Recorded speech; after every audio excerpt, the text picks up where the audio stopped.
Thank you very much for coming today. We have a lot of work to do, I would say, because I'm going to give you a little overview of my book project. So you will have a little bit of, hopefully we will have enough time to cover all the 5 different saints that I'm studying.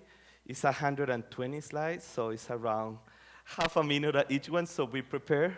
This is going to be exciting. Um, First thing, copyright issues and sensitive material. We will deal with some material who may be sensitive because it deals with female violence along the border, so be aware of that. I think so is the right time to start talking about that one in our nation, as we see in one of the chapters how it's connected to a long history of abuse of women and Latinas along the border, you know? And then also copyright, not just in terms of the graphics, but also the idea, the construction of the material. I say that one not for the people here, but for the people who will access the material through the web, through a YouTube channel.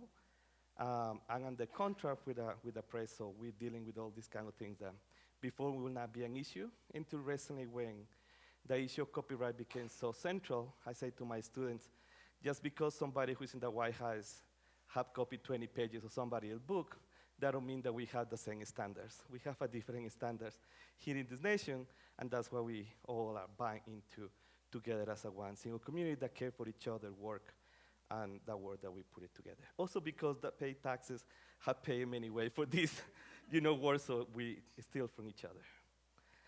So as they say, I'm a weird person because I had 2 PhD. I do not recommend it to anybody. The only time that it really mattered, I think, is when I need to pay my student loans.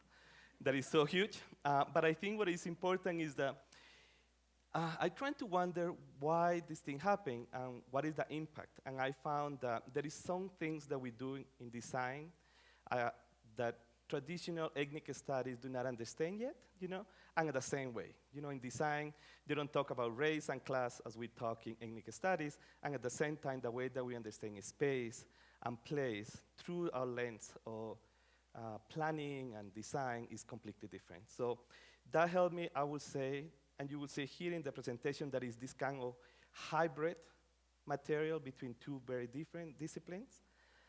I started my research doing research on lowriders, so that's why you see some of those pictures, and you guys here in New Mexico have the capital of lowriders, Española. 2 things. One, a lot of time when you meet somebody, you ask, hey, where are you from? Or where's your family? So we always say a little bit who is our intellectual genealogy, not because we brag about the people that we have used or the material, but it's because we come through a long tradition, a legacy of all these people who have built into where we are today. And I think so it's always important to recognize that what these people have done in the way that what we do today reflect what they had done it. And also it helps you to understand a little bit what is my positionality intellectually, but also in terms of activism of the work that I do. I first started to be involved in this project as my family lived in Arizona. I was born in Costa Rica, grew up in Arizona, I studied at UCSB, and now I teach in Michigan. But I remember I was visiting my family in Phoenix during the SB 1070. And one of the things that happened is that they were doing town halls for organize the community, especially because many of the things that were happening with the state was separating family. We're talking about 2011, 2010 already. And one of those events happened around my mom's house in one church, in a church called Sacred Family, a Latino family in South Phoenix. And after the event, people came and gave flowers to the altar, and there was an image of Toribio Romo, and I didn't know who it was.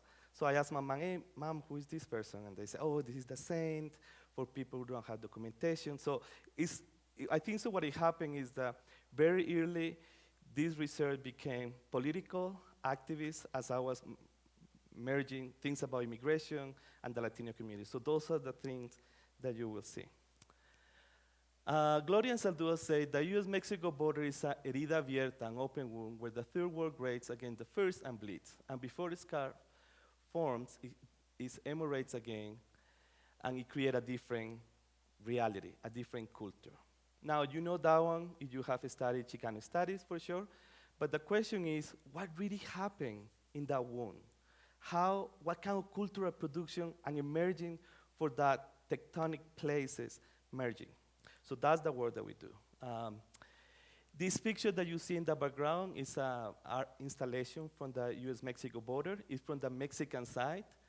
At one point during the 2000s, early, they started to put together coffins with the number of people who had died every month and every year. You know, at one point they need to stop because there was not enough space to cover all the many people who had died. And I say that the US-Mexico border is 2,000 miles of hunted land for the pain and the suffering of all these communities who have been living there. So one of the questions that I have is, how do the global legacies of empire and global capitalism shape the terrains of the spiritual? How the experience of migration, how are our notions of the real and the imaginary are interconnected, to the point that I say that those categories do not really work anymore. How the experience of migration transform religiosity, but more important, how religious experience migrates and how it changed. So my book project looked at 5 different saints. They were selected, as you will see, because they all help us to understand a particular element of the oppression that these people experience, but also the resilience of these communities as they move forward. So the first one is Jesús Malverde, this saint from the beginning of the 20th century, helped us to understand the contact with modernity.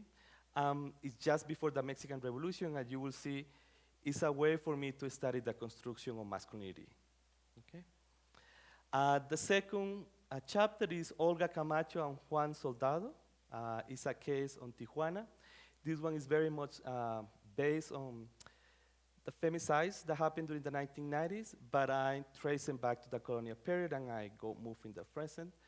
And the big question here is how violence against women happen also in the religious terrains, and how religiosity can perpetuate the violence on these people.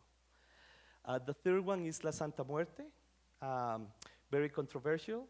I studied this one very much in the context of NAFTA and the impact of NAFTA in Mexican communities. And the last one is Toribio Romo. I studied this one more about immigration, but then also how the Catholic Church have responded to these previous saints and how they deal with a church who very much is divided based on race and class here in the United States. And dividing is still, if I'm going to put it to review before the Santa Muerte, but for today we're going to follow this structure. So the first one, every time that you see a slide with this color, that means that we move to the next chapter, you know, just in case that I'm going too fast. So the first one is Jesús Malverde. You know him. Oh, I should have put it, no cell phones. The first one is Jesús Malverde. Now, with Jesús Malverde, it's a very interesting, people may know him because he's the Narco saint. He has been presented in many movies and films constantly. But for you who may not know, we started reading one of the northern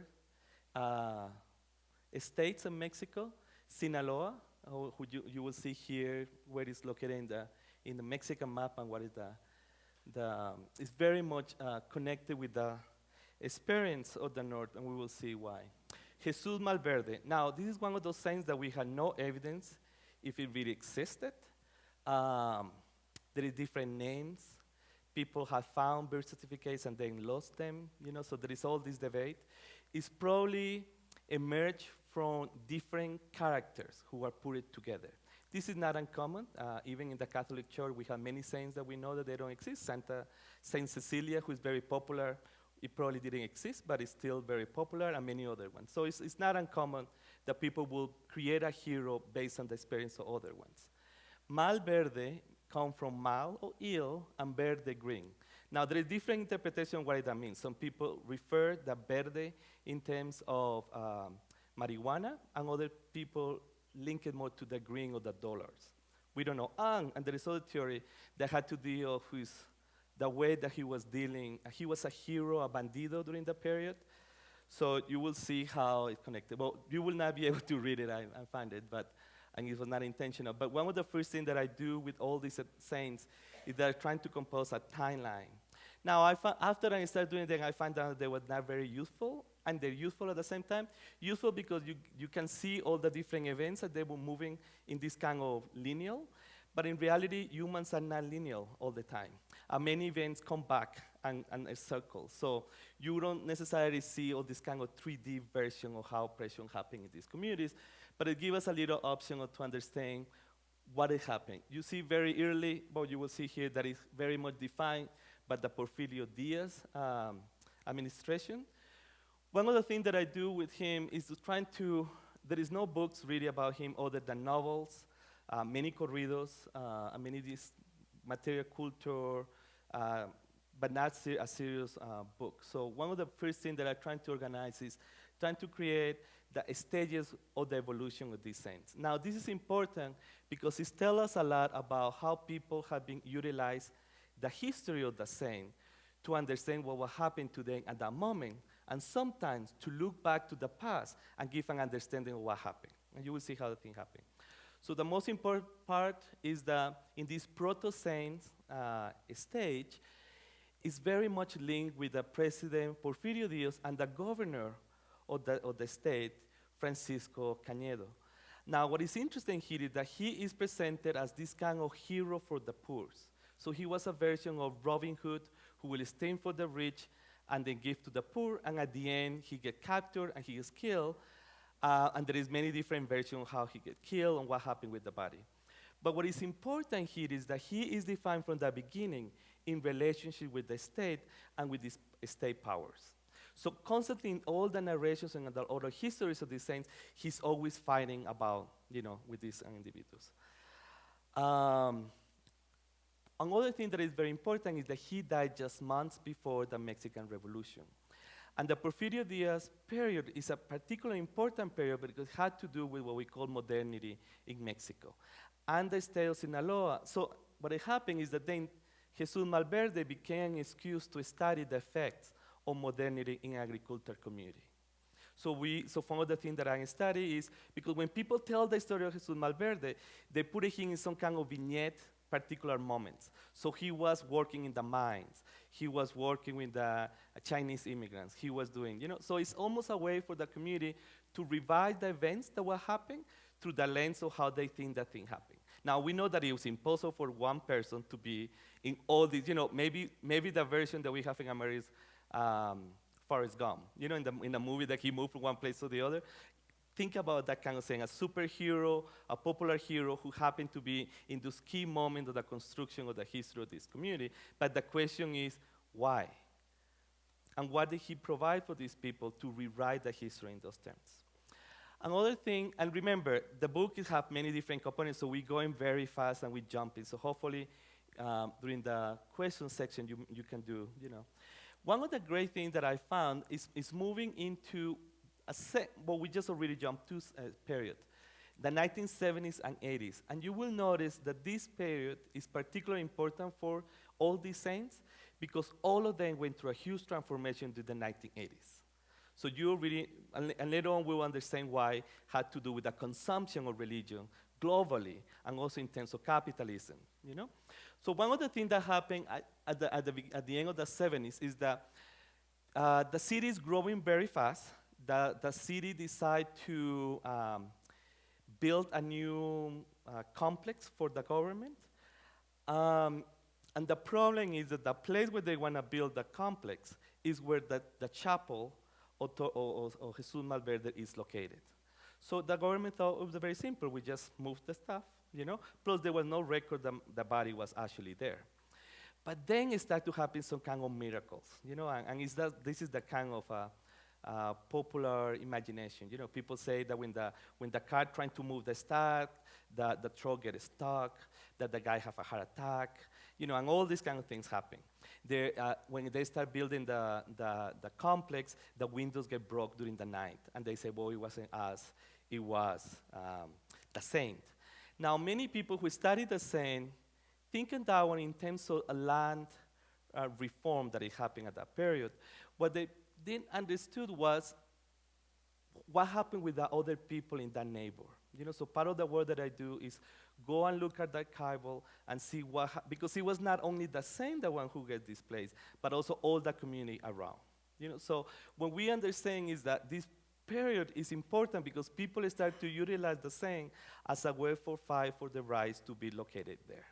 And the same became in many ways this kind of main protagonist, a spiritual protagonist to trying to stop the state to do something. Now, what is important here is that because of these problems who are going with the state, there creates a confradia, a male group or a religious group by lay people who start to organize. And one of the things that happened during the period is that one of these characters emerged as the president of this organization, take over Jesús Malverde, and start to transform the same myth. He started to write corridos about it. He started writing prayers. And then he get to a moment where he said, well, we have a problem here. And it's really a marketing problem. We don't know how he looked like. How the people are going to relate with the saint if they don't know? I mean, when you pray to any saint, if you're a Catholic or whatever, you need to have an image. That's why, it's important because it creates kind of personal connection. So what he does is that he, as an artist, to create a face for this saint. Now, look at what happened. My dad, and this is part of the interview that I do, I say, my dad created the image with the face of Pedro Infante. If you don't know who is Pedro Infante, I'm sorry, because he's a very important singer and actor in Mexico during the golden era. He was probably one of the most popular, well-known artists of Mexico. But not only that, he's also from the same state that this saint is located. And he said, and my dad wanted to have an image that would attract people. My dad created the image, built that chapel, did the corridos and the prayers, all was created by my dad. Now, this is not a secret. They openly tell everybody. But it's very interesting because people say, well, it's true, he asked somebody to do it, but it was inspired by the saint. So the fact that it looked like the most popular person at that moment is just coincidental. So for me, it's very important, not just in terms of that one, but because how did Mexico construct Pedro Infante image also as this kind of ideal masculinity, especially after the revolution. So what we see here is a saint that is emerged very early from the beginning in kind of this playing with masculinity, first as a bandido at the beginning, and later on as this kind of masculine individual, okay? That period, you start to see the construction of the chapel. So this is the chapel that you see today. The construction of a lot of the rituals around the saint in terms of the objects, around the different products. And this is not different. I went to Chimayo this weekend, and it's exactly what you see again. And I saw something that I like a lot, and I forget to put the picture here. But if you go to Chimayo, in the parking lot, they say, this is a place of worship. Respect the people from here. So I think, and I forget to put it down, I think it's important because it's very easy for us to look at these saints and have a critical mind who only see things from some kind of constructivist point of view, who is only in function of, and two, see that one as it was like we were better than them, and that we have beliefs who are more advanced than them. But you're not Christian, for example, and I'm Catholic, but I say, you're not Christian. How do you explain to somebody that we believe in somebody who died, and 3 days after he rise and start walking as a zombie, and then we meet every week to eat his body and drink his blood? It's a little complicated, don't you think? And however, we make all these major decisions based on the notion that this is a true. So what I'm trying to say here is that issues of faith, it's not about reason, but it's about what motivates the person to move and to understand the world around them. So it's not about that one system is better than the other one. What I'm trying to say is, let's read this thing also with the respect that this individual deserve, in the same way that you would like to be respected because of the faith that you or might not have, One of the things that they started doing was very important, it was the donations of wheelchairs. Thousands of chairs are donated every year. And when you walk into the church, and this kind of chapel, it's not a church, you see different stages of the experience, of the religious experience. So at the end, at the beginning, You have a lot of pictures of these wheelchairs, and as you get inside the chapel, it became way more and more intimate, more close. And one of the things that happened is that you make the religious experience not just by the place itself, the type of lighting and the construction of the space, but also because of all the different mementos that people left behind. So for example, like when I went to Chimayo at one point, you go to one of the chapels, and it's full of baby shoes. So you may not believe in that one, but you are in contact with a place who is about infancy and children, and you get moved by those things. So the same thing, this kind of religious allow these people to go into this, but somebody tell the story of how they get there, and then also you can read all the different things. One of the things that happened later on is what I call, and we move again, the global saint. And this global saint is, remember what I said, that people look back at what happened in that period and trying to give an understanding. So there is, for example, several novels who look at the different events. So, for example, Malverde as a bandido, Malverde with a lot of the Chinese immigrants at that period. And there is when you read, there is a reason why Chinese immigrants moved to that particular region. The fight against the United States through an intervention where the local government decided to invite the American government to help them to capture Malverde and invite a gringo army, and then he get defeated. And then at the end, people who start fighting for the same. So it's a very interesting because we know two things. One, that this particular novel, for example, was done in the 2000s. You may think, oh, it's about what happened in modernity, but it's not. It's really about how they look back at the period with the eyes of the present, You probably are familiar with this one because Breaking Bad happened twice in the book. It's very interesting. And this is the moment when the character asks, why do you have an image of Jesús Malverde with an evil? And he said, but you need to have your enemy close by. So in this section of the book, I analyze how Malverde had been constructed as a narco saint and why. The most easy way to understand is that he was the local saint in a town that it was transformed by this narco-capitalism. So the most normal thing is that people, independently of what you're doing as a trade, you will honor the saint who is local. It just happened that the trade that these people are doing is narco-trafficking, and the same was Jesús Malverde. Now, one of the things that I do in the chapter is also understand why Sinaloa and Culiacan became the capital of narco-capitalism. I don't put in some kind of moral judgment. I analyze it more as an industry. And how the United States and the Mexican government are able to create this particular industry who is so successful in the way that is buy the product and navigate the markets, okay? That don't mean that I'm pro, narco-trafficking. What I'm trying to say is that it helped me to distance myself a little bit from the phenomenon without being judgmental about the people. So this is a picture of the chapel. Some of the many different objects that you can find. This is a picture of the cemetery for the narcos. The narco cemetery. It is exceptionally fantastic. Part of the work that I do is, in that chapter, analyze also this side in terms of why cemeteries are so interesting. I mean, it's really this kind of gateway between different worlds. But what happened when narco-capitalism is given? Now, this is not, it's extraordinary because they have air conditioning, internet, some of them have a room for rest, so with the family come, parking lots, barbecue, all that kind of stuff. So it's a huge endeavor. They have a firm of architects who are, when you want there, you meet with them and they give you different options. So, they sell a product.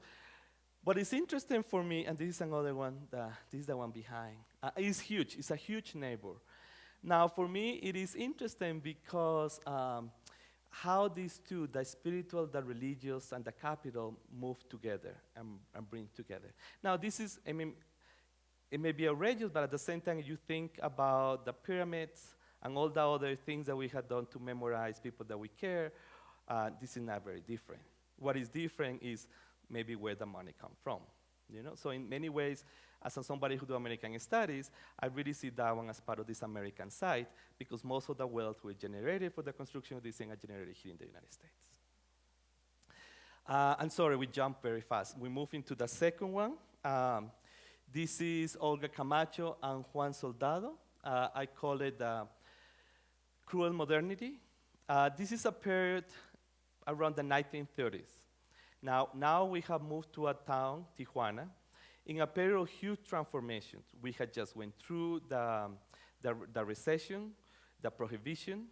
A huge number of people have been deported to Mexico, many of them Americans, children who have been there. Now, I encountered this saint through the work of Alma Lopez, a Chicana artist. And at the beginning, if you read my dissertation, it was all about him, you know? But then as I start moving and maturing, and people start, say, well, what's happening? Well, let me tell you a little bit what the case. On February 13, 1938, at 6 p.m., 8-year-old Olga Camacho Martinez disappeared, okay?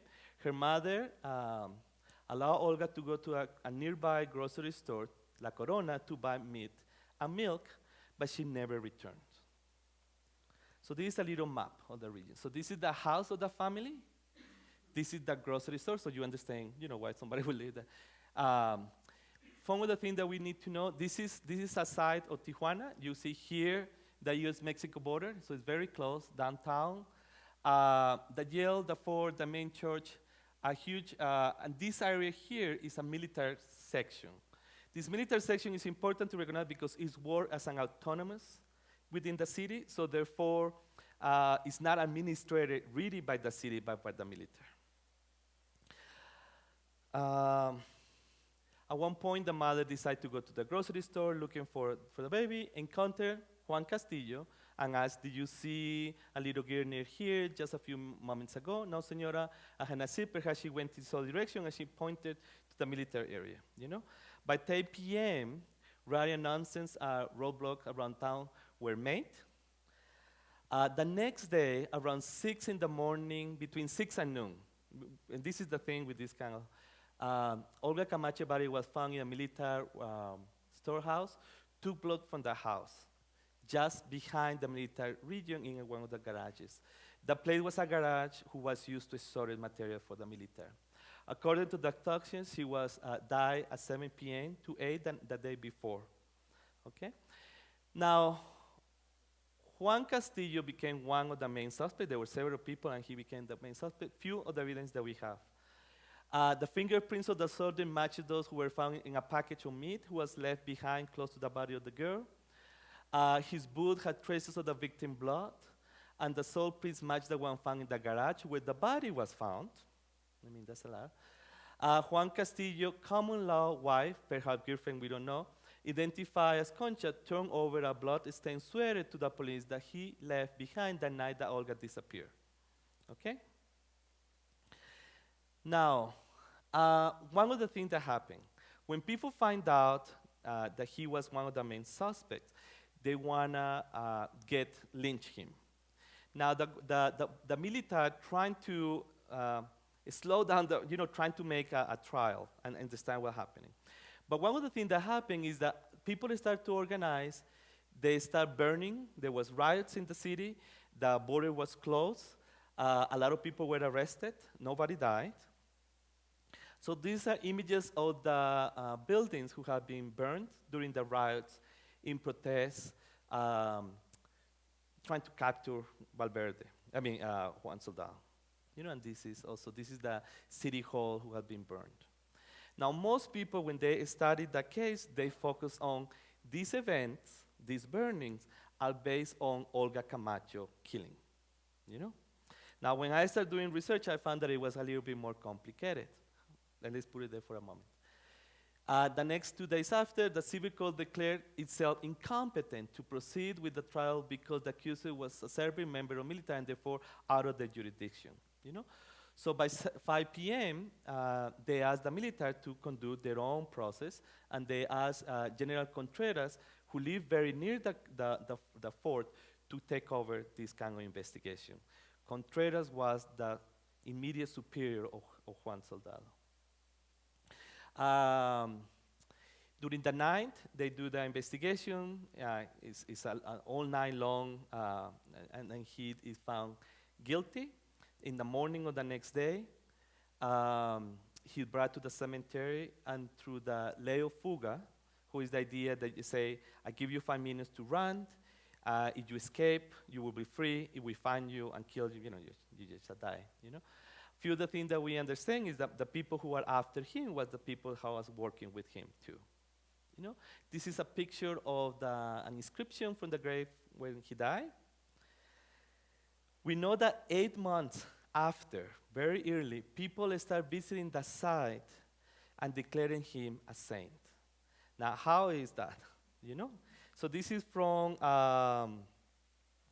1938. It seems fully half of the people visiting the cemetery, and this is during for the Dia de los Muertos period. Many of them believe that Juan Soldado died innocent of any crime. A year later, the Camacho family decide to move Olga's remains. Now, Olga had been buried the day before Juan, and you will see where, and it's very, very close, one to the other. So every time that the mother went to the grave, she will see the grave of the perpetrator, and the people who start now venerate him as the saint. Okay? So a year later, the family decide, and it will decide forced, basically, to remove the remains of Olga to another cemetery. So the question is, how could it be that a confessed rape murderer became a martyr and a saint? Now, give you a little map of the regions. Okay, this is Sinaloa, Tijuana today. You can see the U.S.-Mexico border right here, and this is a section that we're going to study. This is the two cemeteries. This is the cemetery where Juan was killed, and then here is where he's buried. And then this is the other cemetery where Olga Camacho's remains are located. Okay. So we see here. This is the location. So you will see we will do a little bit trip here. Picture first outside the cemetery. You will see a lot of vendors who have a lot of those images of Juan Soldado, who was very interesting because those are images took from Alma Lopez paint, who have been reappropriated, and I have a huge discussion with her about that one. You walk through the cemetery. Then this blue one, this long blue one, is the Camacho family. Okay, now we can also do an analysis about why the importance to make a site who is so big. What did that tell us about wealth? If there is any issue in terms of wealth that it have made play in how people perceive Juan versus Olga, and there's many of the other things that are here. And here is a side of this little chapel of Jesús Malverde of Juan Soldado, who was created in 2 different places because of the materials. Here is inside the chapel. Okay, this is outside, and you will see how it's covered with all these mementos that people left behind. You walk inside, you have candles, and then you have the main altar when you see these images. A few of the things, and this is Juan, and this is Olga Camacho's side. Oh no, this is the second side where he was killed, executed. Okay. Then we're going now to Olga's. This is the kind of blueprints of the cemetery. And this is her site, completely different versus the one from Juan. In terms of people just use it to put it the codes as they visit in the code. There is no names, there is no pictures, there is no reference at all. You need to go and talk with people who take care of the cemetery in order to find her. So my question is, who killed Olga? That can be one of the first questions that I can arise. And at the beginning of my research, that was one of the questions, and then I found out, wait, this is not really my work. I'm not doing a CSI investigation here. But it was more about who killed Olga in people's imaginary, and why did they feel that he's innocent, and how is that she is constantly perpetrating this violence against her. To the point that her remains need to be moved, and she's completely forgotten. What are the nature of the crimes, really? Was Olga the only victim? You know? And who else was involved? Now, when I start doing interviews with the individuals and checking on things, you find, as typical, many contradictions among the people. At the beginning, I was trying to create a narrative, who have sense, but then you find out, and I think so, Alessandro Portelli is very good with tell us, actually, the fact that people make mistakes, and what kind of mistakes or errors they may do, it may tell us more about what really happened and the structure of power that event itself. And I don't know if we need to. Few things that happened. There was a lot of transformation, political and social, in Tijuana during that time, okay? One of the first things that happened, and we're here, is that, for example, how they were interconnected. One of the things that we found out is that during the administration, there is two really sides of power in the city at that time. One is the Conferencia Revolucionaria Obrera in Mexico, who is a syndicate who organized all the workers, very much against the state at that moment. And now, and we studied that this institution who had changed. At the beginning was pro-state and then changed. However, one of the things that Porfirio did is that he created his own version of a syndicate who was promoted by the state, who is this other group. Now, one of the other things that happened in town is that we have another group in power who is called the agraristas. Where did they come from? Okay, there was a huge piece of land very close in Mexicali and around the Colorado River who were dispossessed by the government and were donated or was given to a particular Mexican farmers. One of the things that happened is that one of the families who were displaced during the period was the Olga Camacho family. Okay? So we start seeing something else going on here. When the father moved from Mexicali to Tijuana, he started working first for the casinos. Now, one of the things that the government did at that time was to prohibit casinos. Now, casino was the main source of revenue for Tijuana. So the syndicate, especially Chrome, is organizing against the state to force the state to reopen the casinos. And Olga's father is the president of one of the syndicates. Okay?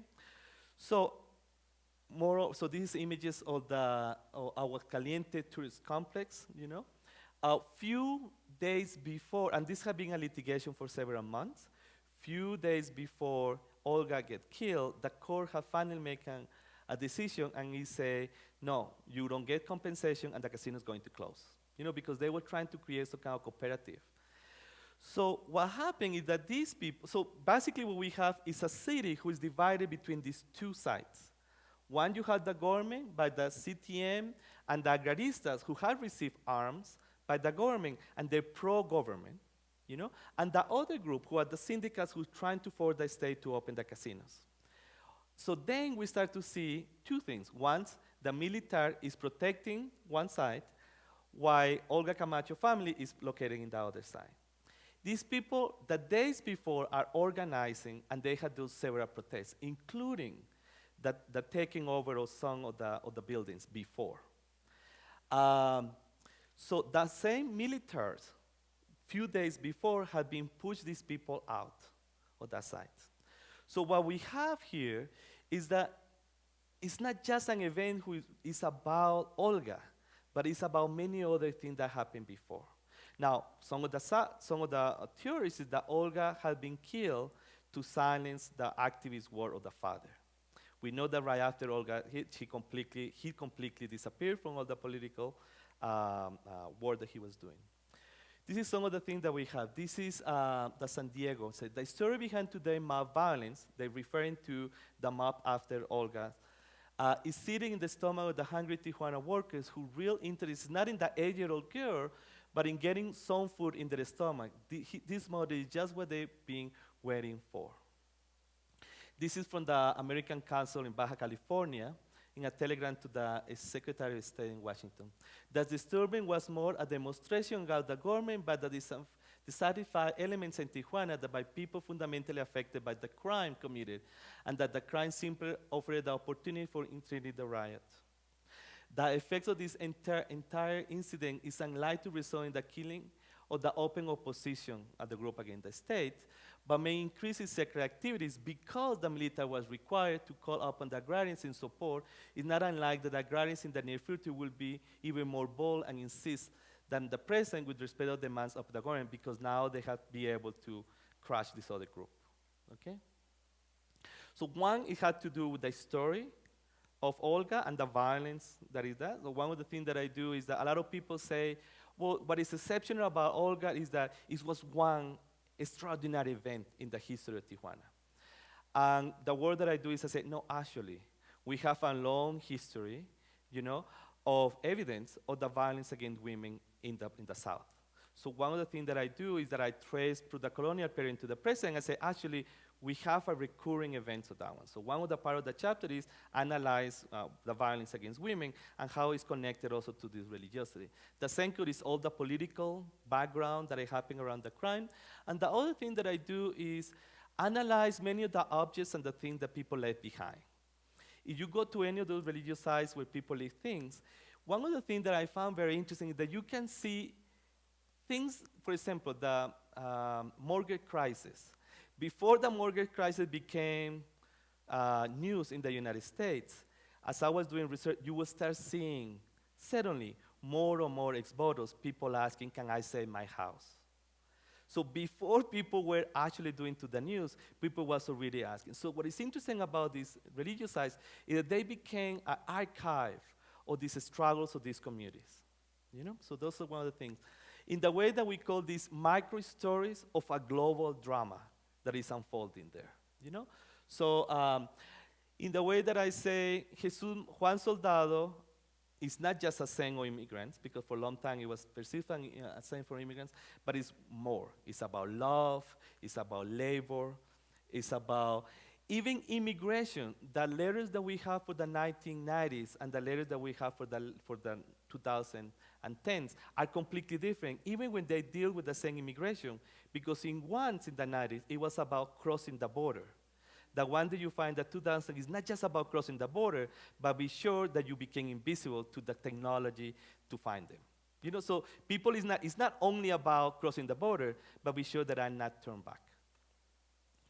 So I studied those things. This is the image from Alma Lopez, and it's a huge section about talking with her because she did the piece before she found out who Juan Soldado was and the involvement in this crime. At this moment, it was part of a series of paints about the border experience. So you see he in green, he's a child, and he carrying a green card. Now, talking with her is very interesting because one of the things that she says is it's not the same thing, because this one is the child who have been created in people imaginary versus the other one who is the criminal. So it's very interesting because it's allowed us to understand how people are sometimes able to fragmentize, this kind of experience, also in order to survive, so it's a very interesting. We move into the next one, is La Santa Muerte. Let's see, we don't have audio, sorry. Can you hear?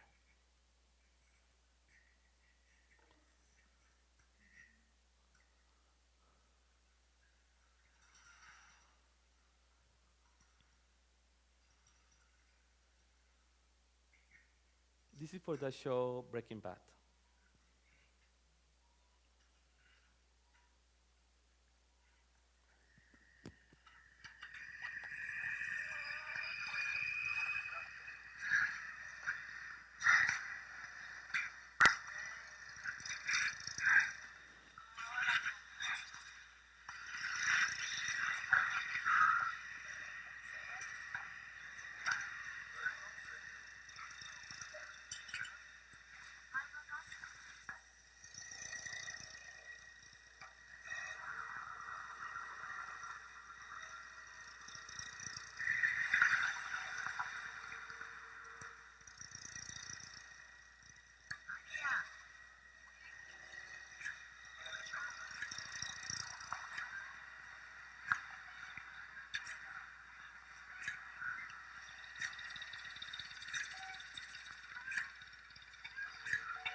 find a letter. Now, most people probably have get in contact with La Santa Muerte through this kind of publicity. This is the type of material that people have seen.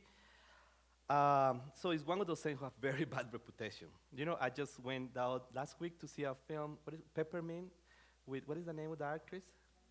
Jennifer Garner. And I went because I want to do a little bit of research. So it's really La Santa Muerte has become mainstream, you know? If you're dealing with Elias, you know, the main character. But in this one, in the film, there is around 5 different instances with the violence is around La Santa Muerte. You don't get the joke if you had not seen Gardner in the previous life as a TV show.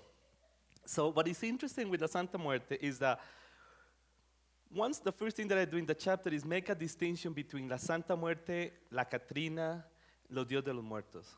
This is super important because many of the people who do research in that one, and it's not attuned with the reality of the Latino community, make misunderstood La Santa Muerte with these other manifestations. You know, so the first thing is a semiotic analysis of this image, the difference between both of them. One of the things to remember is that La Catrina, who is created by Posada, what it has is have a body as a human. So one of the first things, and this is part of the evolution of La Santa Muerte. We have a period who is the pre-colonial period.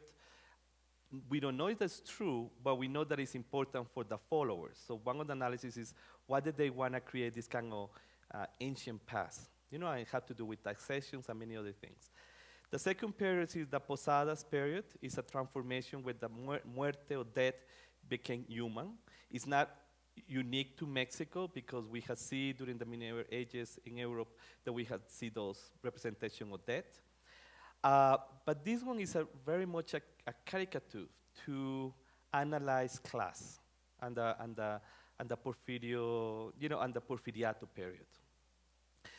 Now, so this is important because I don't want you guys to start seeing, you know, the other day I went to Facebook and somebody was saying that Santa Muerte had took over Target.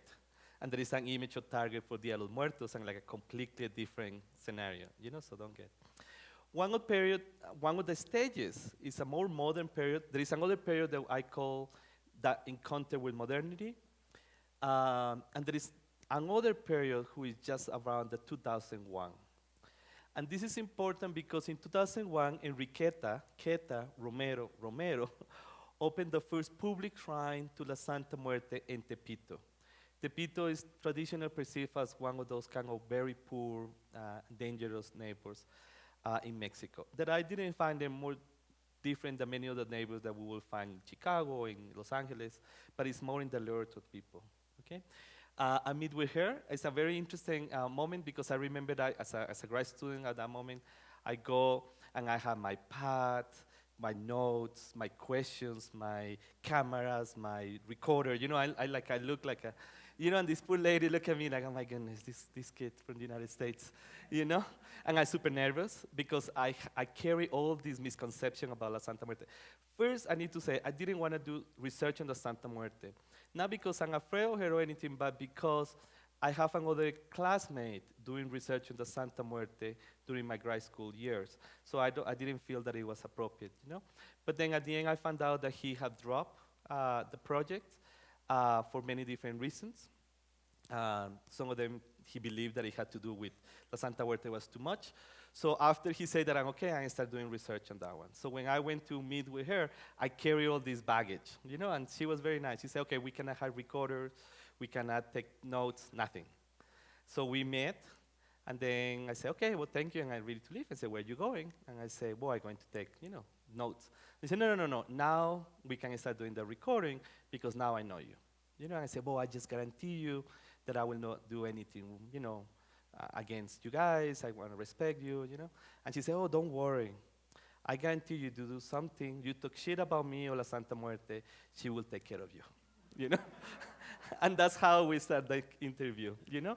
I'm always thinking, she was such a, I mean, the smart or the street smart.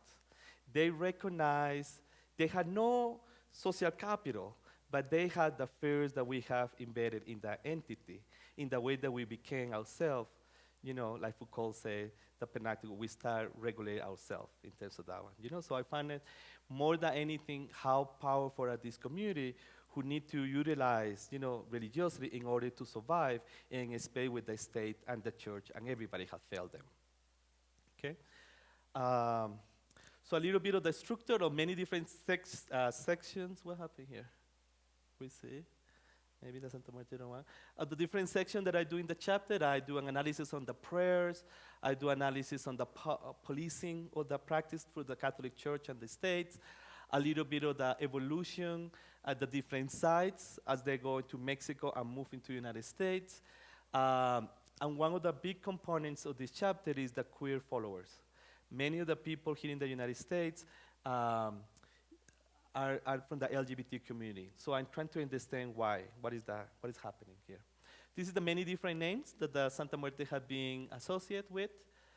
This picture here of La Santa Muerte is located, you cannot even guess. Anybody? One is the most important religious site in Mexico City. La Basilica, el Tepeyac. This one is located in the Tepeyac.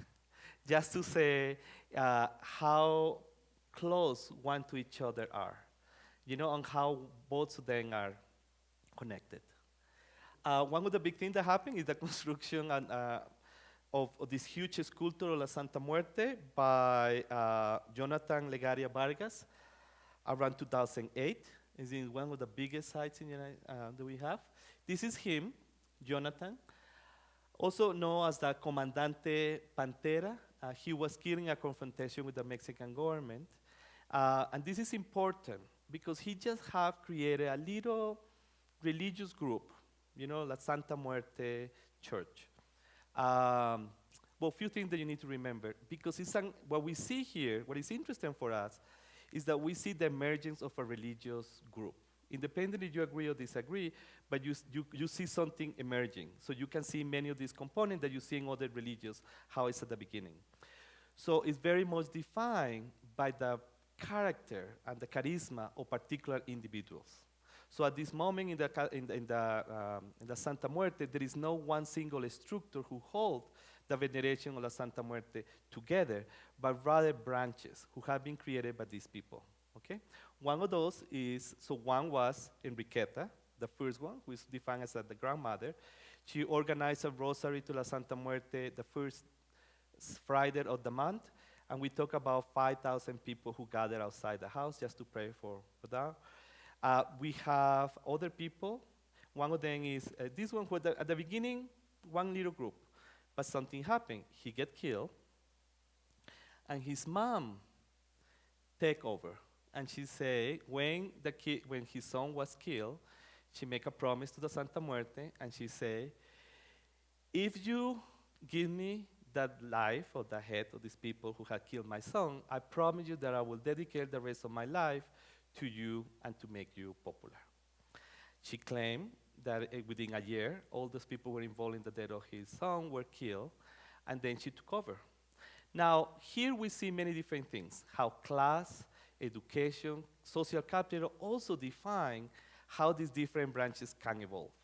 Now she have able to create what we call the Santa Muerte Internacional, with branches all over the United States and Europe. So it has become an international phenomenon with this very kind, loving person is the one running. This one, you may confuse them with Jesús Malverde, but it's not Jesús Malverde. This is his son who had turned now into the first saint of the Santa Muerte. Now, I call La Santa Muerte and one of the sections, the Virgin of the Torcidos, or those who have been forgotten. Now, I don't have time to go through all the different sections, but I want to show you one event in particular that I attended in Queens a few years in the road. It's an event, this one was the 45th anniversary. There was the 11th anniversary, but this is a little bit of the structure of the event. But few things are very interesting. It's happening in Queens, in an Indian restaurant-turned event hall. They start the event with a prayer against this is right after the election of the president, so they start basically say, we are in the land where he made his wealth, and we pray for he lost everything. So it's very much political from the beginning, okay? But they have danzantes, who is indigenous, Mexican indigenous dancers, and they have prayers, and then they have an academic lecture. A person who comes from Mexico is a PhD student who did a 25-minute lecture about the evolution of la Santa Muerte and the analysis from Foucault, And then we have a mariachis, and then we have healing prayers, and then we have dinner, and we have folkloric dancers, and we have more prayers, and then we have a drag queen show, and then we have a film, and then we have prayers. That's a lot. The event start at 7 and do not end until midnight, okay? It happens once a year. Now, a few things are very interesting for me because, I grew up in the Catholic Church, and I was very, traditional, and this event it was out of control for me, But I found very interesting what's happening there. The notion that they built these kind of cultural elements into the site, and as well as the political, as well as the notion that affirmation for different sexual expressions. So that's part of the thing that I did. This is a picture of the site. It looked very much like any of the quinceañeras my family growing up, You don't see here, but the wall is decorated with India, different goddess and images, it's an interesting plunge that one. I love the song. This is very nice. You should leave it so we have that one in the background. Don't you think? This is the altar of Santa Muerte. Now, I do an analysis very much similar. If you're Catholic, and if you specifically from Mexico, you remember that the night before the celebration of the Virgen of Guadalupe, there is an event, La Serenata, where many movie stars and singers go to the main side, the church, and they sing to the Virgin of Guadalupe, and that's an event which is transmitted for Telemundo and everywhere. It's a huge event. So this side reminds very much, at least for me, this kind of Tepeyac mountain, with the Santa Muerte is the one located on top. And there is some of the somebody who came from California, and then Enriqueta, the other second Enriqueta, two of the organizers and the MC. One is from Costa Rica, the other one is from the Caribbean, and the other is from Mexico. So there is, what is important for me as I do the analysis is that what is the construction of this pan-Latino, who is happening in this process, in the way that people are connected to the land, also through these different events, So they had dances, but they have also folklorical, and they have prayers, and you have children. It's a very open. Something that I found very interesting is the huge amount of photographers and people recording that one. And it's expected. It's part of the spectacle that even the organizers utilize. In many ways, and I still analyzing this one, but when you are, when the state is looking at you as a criminal, you have also the power to turn the camera around in the way that you force them to look at you. So you became the central object of observation, of the gaze of the state. If somebody do something to you, you're not really alone because you have all this other spectacle that you created. So it's interesting because the power happened also to utilize the techniques of oppression that the state are using against you. So by inviting all these cameras, many of those are grad students who are doing dissertations, taking pictures. Sometimes it's very, these lines between the private and the public, at least for us who do anthropology, it's just very line. If somebody's crying, the camera is going top of the person, recording everything. So it's an interesting thing. So at one point, at the year whereby I will go to the events and I will take pictures only on the people taking pictures, and they get all uncomfortable. Like, why you take picture of me? I say, well, I'm taking picture of the event, and you're clearly part of the event. So it's an interesting way for me to talk about these things. But then another part that is interesting is this kind of other show. Now, I make the mistake really because I call a drag queen show. But it's not really a drag queen show, and I'm not sure what term to use yet. Because these are transgender women, so they're not doing a drag queen show because they're women performing another women, So even though they call that show a drag queen show using that term. So I'm respecting what they say, even though I know that there is something else going on.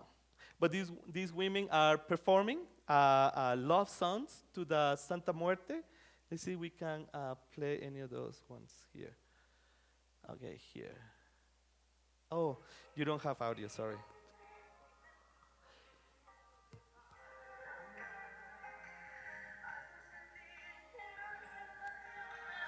They're all songs about love and tragedy, you know? Are we doing time? Oh, yeah. Okay, so let's move on. So, sorry. One of the things that I analyzed too is why is this consistently they are invested in trying to construct the story of La Santa Muerte into Christianity. You know, so I do an analysis of why they feel, because when you ask where they come from, they weave the story of La Santa Muerte in the Christian story of salvation. So it's a very interesting thing for me. And the last one that we will skip is Toribio Romo, who is basically the only canonized saint that I have in my repertoire. It's a saint canonized by John Paul II in 2000. What is interesting, he was a priest killed during the Cristero War in the 30s. 29, sorry. And then the interesting thing is that around the 80s and 90s, people start claiming that they see the ghost of Toribio Romo along the US-Mexico border helping them to cross. Not just that they pray for him to help them to cross, but they say somebody came with a truck and they give me a ride, or somebody give me water, or somebody give me shelter. And then they found out that it was Toribio Romo, you know? I studied a few things. One, how the Catholic Church especially have utilized relics of Toribio Romo to circulate around different sites in the United States to mobilize people for immigration reforms. Around in 2011, there was, and this is not the first one, there have been 5 times where the relics have been used and moved around. This one was one of the largest with 20 different churches around the Bay Area. Few things that we know about that period in 2000, it had to do with the huge transformation in the way that we're seeing the intervention of the local states in the regulation of immigration. So these political immigration relics pilgrimage need to be analyzed in the context of the politics of the period. This is another site that I visited. This is in Chicago, a very interesting group. It's a Toribio Romo lay group of people. I meet them just before the elections. They will gather in the morning to have mass.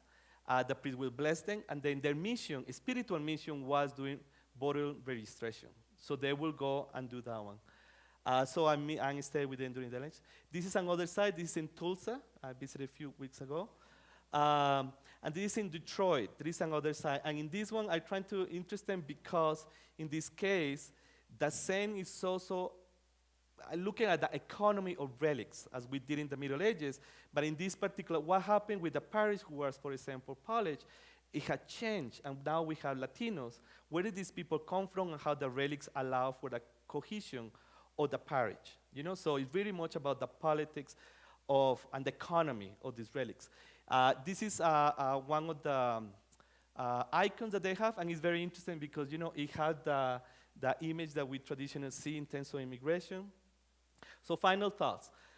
The spiritual becomes raw material for a spirit that unfolded drama of everyday life for the individuals. The spirit is always political, especially in spaces and places of social unrest. The real and the imaginary are insufficient categories to analyze, really, because in this case that you have seen, where one begins and the other start, is impossible to define. The body requires, and this is something interesting, a different and unique methodology. And you will see here, you know, you use traditional, archivals, court cases, but then you use music, tattoos, murals, interviews, ethnography, and you go on and on, because the site is so complex in itself that it requires a different. Discourses about spirituality and epistemic discourses, but it's also at the end about power. Amid great violence, there is always great imagination. In this case, the emerging of different, unique religious sites. So, questions?